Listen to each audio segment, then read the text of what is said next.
Njengoba isibalo sezidumbu sinyuka njalo, umndeni wakwaNgcobo kaNehlobo bahlalela uvalweni. Lo mndeni unebhizinisi lokwakha kanye lamaloli. Lo mndeni usube sengxabanweni iminyaka e10. Kuleli sonto kushona amadoda amathathu ngesikhathi edutshulwa okwenzela aqala phansi loludweshu. Emva kwamahora nje kwadutshulwa kwabulawa abesifazana abahlanu abahlobene nesisulu besekhaya. Ithimba lezindaba ze-SABC likhulume nelungu lomndeni elicashile.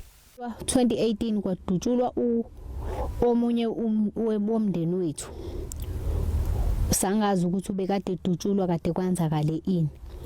Kuthe emveni koba isengcwatshiwe nje kudala sekudlule mhlawumbe inyangana kwadutshulwa futhi omunye umfana wasemndenini.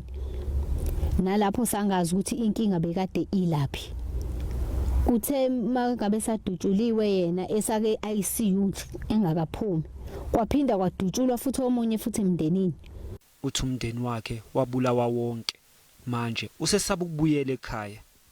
Kusenjalo sekuqokwe ithimba lamaphoyisa elizophenya. The provincial commissioner has now roped in the Department of Community Safety and Liaison to mediate with the family so that hopefully we can bring lasting peace in that area.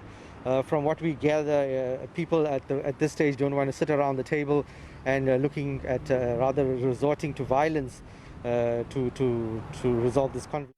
Lo wesifazane uthi uma ngingathelelwana amanzi kusazoshona abanye abantu abamsulu. Ubuholi bendabuko bendawo bazama ukungenelela kodwa kwanhlanga zimuka nomoya.